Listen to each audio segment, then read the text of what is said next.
Hello students, मेरा नाम है सोमदेव और आज की इस क्लास में बेटा हम पढ़ेंगे एक अच्छा टॉपिक जिसका नाम है deduction of Coulomb's law on the basis of Gauss theorem. Heading note करें सभी स्टूडेंट, कॉपी पेन निकालिए और हेडिंग नोट करें। कर लिया? पेन छोड़िए, अब ध्यान दीजिए बेटा बोर्ड पर। सबसे पहले हम क्या करते हैं, यहाँ पर हमने एक चार्ज कंसीडर किया Q1। उस चार्ज को हमने कहां पर प्लेस किया? O पॉइंट पर। ठीक है, इससे R रेडियस पर हम क्या करते हैं, एक जो है स्फेरिकल गॉसियन सरफेस कंसीडर कर लेते हैं। ये हमने कर लिया spherical Gaussian surface, spherical Gaussian surface. ठीक है, ये पॉइंट आपका P हम पॉइंट कंसीडर कर लेते हैं बेटा स्फेरिकल गॉसियन सरफेस के ऊपर। ध्यान दीजिएगा बेटा, सभी स्टूडेंट के निगाहें जमाए रखना बेटा बोर्ड पर, तभी समझ पाओगे अच्छे से। यहां पर P पॉइंट पर हम क्या करते हैं, यानी कि स्फेरिकल गॉसियन सरफेस जो हमने कंसीडर किया उसको हमने एक पॉइंट P मार्क कर लिया। अब इस प्लस Q1 चार्ज के कारण जो इलेक्ट्रिक फील्ड इंटेंसिटी होगी उसकी डायरेक्शन E1 बाहर की तरफ होगी बेटा, अवे फ्रॉम द चार्ज। अब हम क्या करते हैं, इसी गॉसियन सरफेस के ऊपर एक स्मॉल एरिया कंसीडर कर लेते हैं, स्मॉल एरिया। और स्मॉल एरिया क्या है? ds है। तो जाहिर सी बात है इसका एरिया वेक्टर जो होगा ds वेक्टर वो नॉर्मली आउटवर्ड होगा। कैसा होगा बेटा? Normally outward. तब यहां पर थीटा इक्वल टू कितना होगा? 0 डिग्री। थीटा इक्वल टू कितना होगा? 0 डिग्री। ठीक है, अब देखिएगा ये फिगर यहां पर कंप्लीट हो जाता है। Consider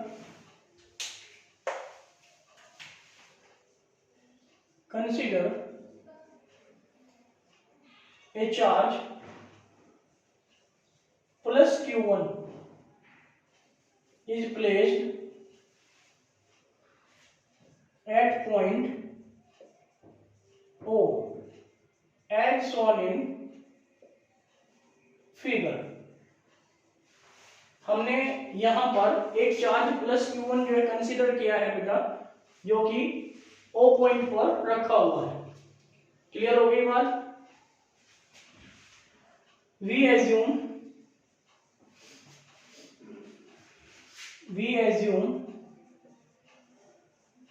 a spherical Gaussian surface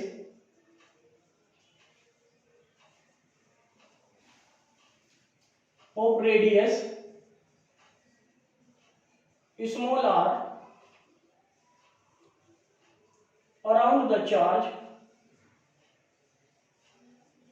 plus Q1।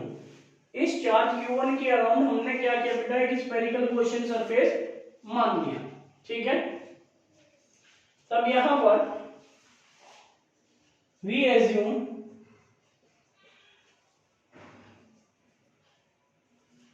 a small area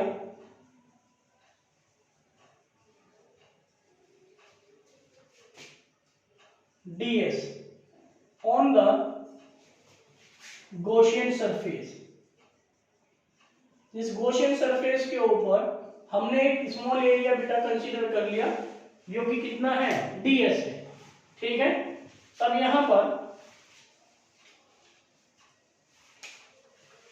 electric flux passing through the small area passing through the small area on the Gaussian surface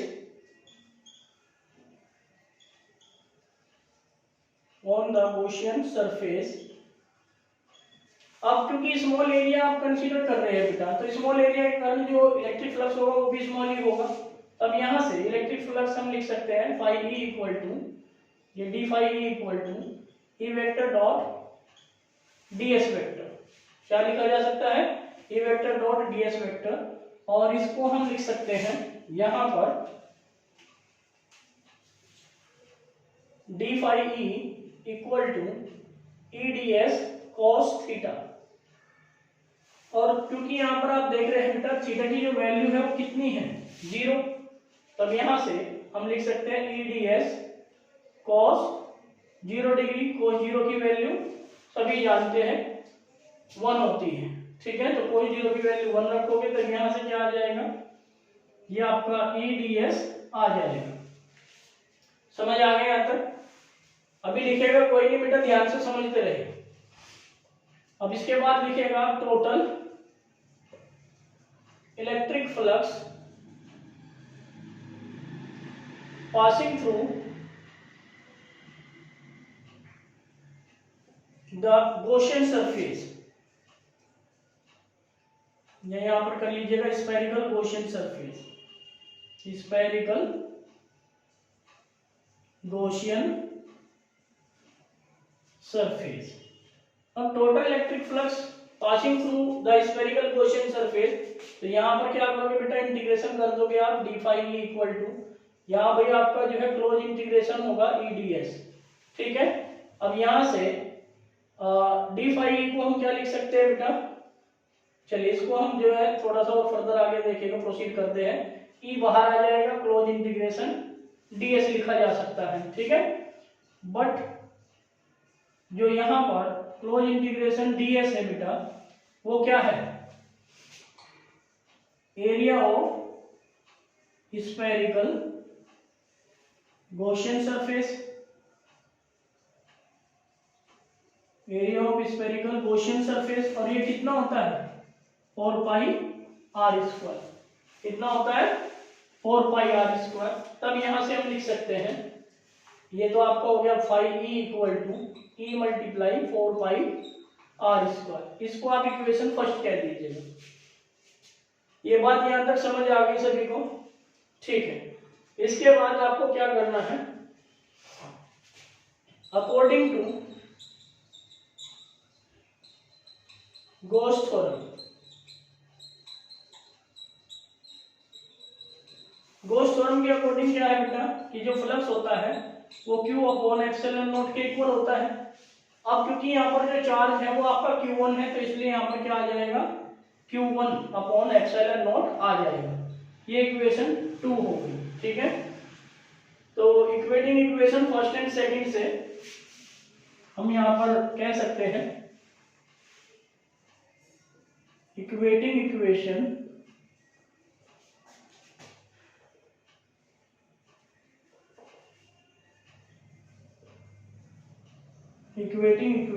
first and second we get, इन दोनों equation को equate करोगे तो यहां से E multiply 4 pi are square equal to ये आपका Q1 upon epsilon not आ जाएगा, और यहां से आप जो है E इक्वल टू लिख सकते हैं 1 अपॉन 4 पाई एप्सिलॉन नॉट और Q1 अपॉन आर स्क्वायर। ये बात समझ में आ गई होगी बेटा आपको। यहाँ पर हमने दोनों इक्वेशन देख सकते हैं 1 और सेकंड, इसमें लेफ्ट हैंड साइड इक्वल है तो राइट हैंड साइड को हमें इक्वल रखना होगा, ठीक है। तब यहां से इसको आप इक्वेशन थर्ड कह दीजिएगा, ठीक है। अब यहां पर यदि हम इस P पॉइंट पर एक चार्ज प्लेस कर ले Q2, कितना चार्ज मान लिया हमने, यहाँ पर हमने एक चार्ज मान लिया बेटा Q2, ठीक है। तो ये बात हमने लिख दी यहाँ पर, if Q2 charge is placed at point P, then the force experienced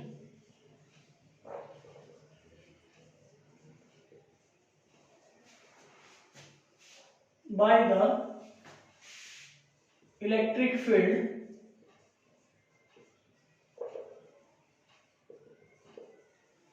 तब यहां पर जो फोर्स एक्सपीरियंस किया जाएगा बेटा इस इलेक्ट्रिक फील्ड के द्वारा वो कितना होगा, देखो। तब यहां पर जो फोर्स एक्सपीरियंस किया जाएगा F इक्वल टू होगा E इंटू Q2, क्योंकि हम जानते हैं E equal to F upon Q naught होता है और F equal to E into Q naught होता है। ठीक है, तो अब यहां से हम जो है इसको लिख सकते हैं। अब इस E की वैल्यू को मेरे बेटा आप जो है यहां प्लेस कर दीजिएगा इस इक्वेशन में। ठीक है, तब then F equal to E की वैल्यू रखोगे तो 1/4 पाई एप्सिलॉन नॉट, ये आपका Q1/r² मल्टीप्लाई Q2। और यहां से हम कह सकते हैं कि F equal to 1/4 pi epsilon naught Q1 Q2/r²। ठीक है, और इसी को बेटा हम क्या कहते हैं, दिस इज कूलम्ब्स लॉ। ये क्या कहलाता है, कूलम्ब्स लॉ कहलाता है। आई होप ये आपको टॉपिक अच्छे से समझ में आया होगा। ठीक है, देख क्या रहे हो, नोट करो जल्दी से। Thank you very much.